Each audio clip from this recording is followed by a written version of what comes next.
Rainy day special recipes spicy egg rice पकोड़े। सरोज नगर में देवकी बद्री नाम के पति पत्नी रहते थे। देवकी बहुत कंजूस थी, लालची भी थी। हमेशा कुछ न कुछ करके पैसे कमाना चाहिए यही सोचती रहती थी। इससे पति के साथ हमेशा लड़ाई करती थी। एक दिन देवकी के घर एक भिक्षा मांगने वाला आया। अब देवकी को देखकर वो भिक्षाम देही माँ, भूख लग रही है माँ, खाना दो माँ, तुम्हारी पूरी जिंदगी खुशी से आराम से बिताओगी माँ, यूँ कहा। तब देवकी, देखो मैं तुम्हें बहुत बार बता चुकी हूँ कि हमारे घर के आगे मत आओ, फिर से आए तो तुम्हारी झोली में जो पैसे हैं वो सब मैं ले लूंगी, समझे? यूँ बोली। तब से वो भिक्षा मांगने वाला वहाँ से चले गया। इतने में बद्री का भाई मुन्ना, उसकी पत्नी रेनू दोनों गाँव से वहाँ आए। उन्हें देखकर मन में देवकी, ये क्या कमीने फिर से आए, फिर से इनको खाना खिलाना पड़ेगा। वाह क्या है कि इन लोगों का, यूं सोची। उसे देखकर रेनू, क्यों दीदी, हमें देखकर शौक हो गई हो ना? इस बार तो हम ज्यादा दिन रहने के लिए आए हैं, बहुत मजे करेंगे मिलकर, यूं बोली। तो उन्हें ले जाकर अंदर फ्रेश होने के लिए वो बोली। इतने में बाहर बारिश शुरू हुई।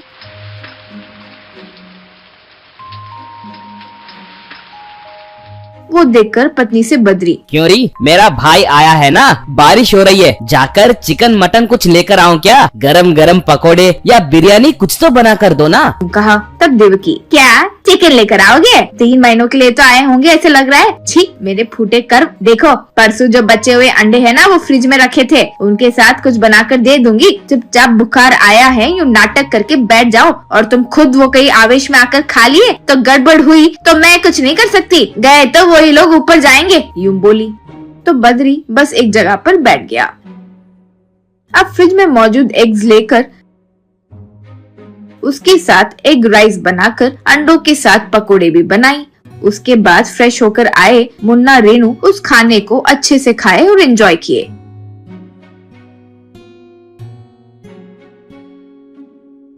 फिर पत्नी से मुन्ना, देखो भाभी से सीखो, बाहर बारिश हो रही है देखकर हमारे लिए अद्भुत एग राइस पकोड़े बनाइए। कितना अच्छा है एग राइस, पकोड़ा सुपर है। तुम भाभी के साथ ऐसे सीखकर मेरे लिए घर पर बनाया करो, यूँ कहा।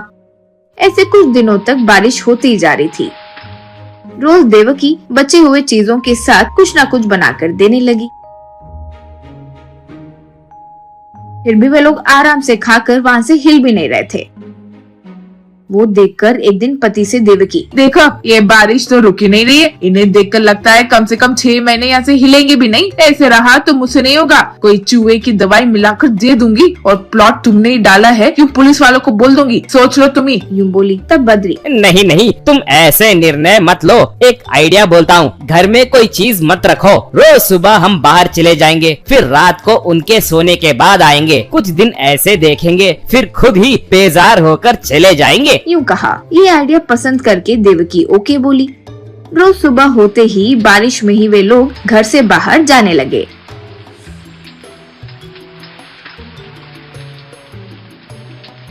फिर रात को वापस घर आते थे।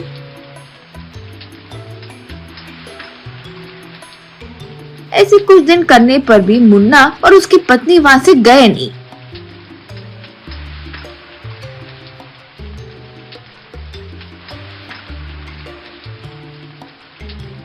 एक दिन उन्हें शक हुआ और देवकी रसोई में जाकर देखी तो रसोई पूरा भरा हुआ था। वो देखकर पति पत्नी आश्चर्य में पड़ गए।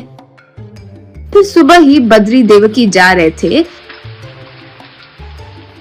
तो उन दोनों को किराना शॉप वाला सोमू बुलाकर एक बिल हाथ में दिया। वो देखकर शॉक होकर बद्री, क्या 1 हफ्ते में 20,000 का किराना लिए, हमसे बिना पूछे तुम क्यों दिए? यूँ कहा। तब सोमू, ऐसे ही क्यों दूंगा, वो तुम्हारे घर पर मौजूद सामान लाकर गिरवी रखे तो दिया, यूँ कहा। इससे गुस्सा होकर घर जाकर बद्री मुन्ना और उसकी पत्नी से, रे तुम लोग इंसान ही हो क्या? घर पर राशन नहीं है तो कोई गांव चले जाते हैं, घर के सामान गिरवी रखते हैं क्या? बेवकूफ। यूं कहा तब मुन्ना। क्या भैया, आप बदल गए हैं भैया, आपको हम अच्छे नहीं लगते। भाभी तो हमारे लिए इतने प्यार से पकोड़े अलग अलग किस्म के खाना बनाकर दे रही है, तो तुम बर्दाश्त नहीं कर पा रहे हो। जानबूझकर भाभी को बाहर ले जा रहे हो ना। मैं घर जाने के बाद माँ से कहूँगा। यूं कहा इससे बद्री। तुम्हारा मुंह रे, तुम्हारा मुंह। तुम्हारी भाभी तुम पर प्यार से एक बिरयानी नहीं बनाई, वो परसों के बचे सब्जी थे रे, अंडे की सब्जी, उसको लाकर तुम्हारे लिए एक राइस पकोड़े बनाकर दी। मैं क्यों नहीं खाया? बोलो, क्यों वहाँ बैठा था? बोलो। इसके वजह से ही अब भी तुम्हारे लिए बनाया हुआ पुराने अंडे ही फ्रिज में रखे हैं। रे, तुम्हें एक बात नहीं पता, और थोड़ा समय ऐसे ही बीतता तो कहीं तुम्हें वो मार वार ना दे, ये सोचकर उसे बाहर ले जा रहा था, लेकिन तुम लोग इधर ही बस गए। जाओ रे जाओ, वरना तुम लोग उसके हाथों मारे जाओगे। कहने से वे लोग वहाँ से अपना सामान लेकर बारिश में ही चले गए।